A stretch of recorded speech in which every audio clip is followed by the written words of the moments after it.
గతంలో టీడీపీ చేపట్టిన అభివృద్ధి సంక్షేమ కార్యక్రమాన్ని సరిగ్గా ప్రజల్లోకి తీసుకెళ్లలేక నష్టపోయామని, ఈసారి అలాంటి పరిస్థితి రానివ్వమని అనంతపురం అర్బన్ ఎమ్మెల్యే దగ్గుపాటి ప్రసాద్ అన్నారు. అర్బన్ టీడీపీ కార్యాలయంలో ఆయన 3వ బుధవారం సందర్భంగా పార్టీ నాయకులతో సమావేశం నిర్వహించారు. ఈ సందర్భంగా ఆయన మీడియాతో మాట్లాడుతూ, ఈ నెల 27వ తేదీ నుండి ఇంటింటికి వెళ్లి 2 ఏళ్లలో చేపట్టిన అభివృద్ధి సంక్షేమ కార్యక్రమాన్ని వివరిస్తామన్నారు.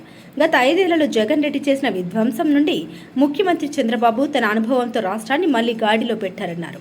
రాష్ట్రాన్ని స్కామ్ల ఆంధ్రప్రదేశ్గా చేసిన ఘనత జగన్కే దక్కుతుందని దగ్గుపాటి విమర్శలు చేశారు. మరోవైపు తల్లికి వందనం కింద ఇంట్లో ఎంతమంది పిల్లలు ఉన్నా అందరికీ 15,000 రూపాయల చొప్పున ఇవ్వాలి, 67 లక్షల మందికి పైగా విద్యార్థులకు అందజేస్తున్నారన్నారు. ఇందుకోసం 10,120 కోట్ల రూపాయలు ఖర్చు చేస్తున్నట్లు వివరించారు.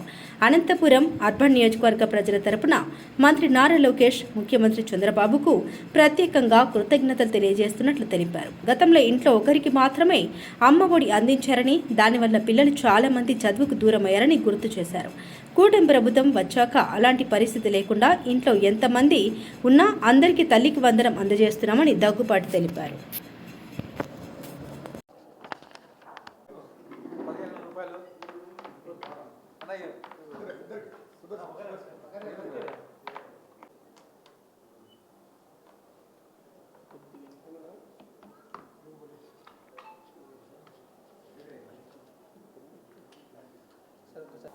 విద్యా వ్యవస్థని భ్రష్టు పట్టిస్తే అలాంటి విద్యాశాఖ మంత్రిగా తీసుకొని 2 ఏళ్ల కాలంలోనే ప్రైవేటు సంస్థల నుంచి మళ్ళా ప్రభుత్వ పాఠశాలలో చేర్పించే విధంగా స్టూడెంట్స్ ఈరోజు వస్తున్నారంటే అది కేవలం మా యువ నాయకుడు నారా లోకేష్ గారి కృషి అని చెప్పేసి తెలియజేస్తాను. విద్యా వ్యవస్థని అంటే ఒక ఘాటు మీదకి తీసుకొచ్చిన ఘనత మా యువ నాయకుడు నారా లోకేష్ గారి. గత సంవత్సరం తల్లికి వందనం దాదాపు 10,000 కోట్ల రూపాయలు 64 లక్షల మంది లబ్ధి చేకూర్చే విధంగా 10,000 కోట్ల రూపాయలు ప్రతి పిల్లవాని అకౌంట్లో 15,000 రూపాయలు ఇవ్వడం జరిగింది.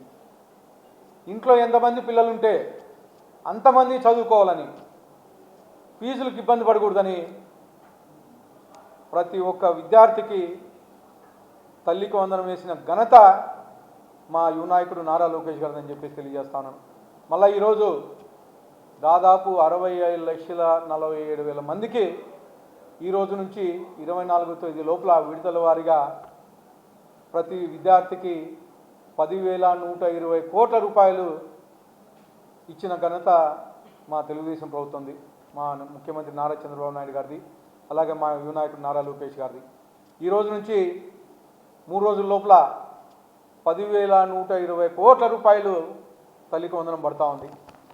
అంటే ఇంత ఆర్థిక సంక్షోభంలో కానీ 10 లక్షల కోట్ల రూపాయలు జగన్మోహన్ రెడ్డి గొడ్డల పార్టీ అధ్యక్షుడు నుంచి జగన్మోహన్ రెడ్డి అప్పులు పెట్టిపోతే 2 ఏళ్ల కాలంలోనే ఘాటిపైకి తీసుకొచ్చి ప్రజలు అభివృద్ధిని చూపిస్తూ సంక్షేమ కార్యక్రమాలు చేస్తూ అనేకమైనటువంటి ఇబ్బందులు ఉన్నా కానీ ప్రజలు బాగుండాలా, బడుగు బలహీన వర్గాలు బాగుండాలనే ఆలోచనతో ఈరోజు మా ముఖ్యమంత్రి నారా చంద్రబాబు నాయుడు గారు అలాగే ఎన్డీఏ కూటమి ప్రభుత్వం చేస్తా ఉందని చెప్పేసి తెలియజేస్తాను.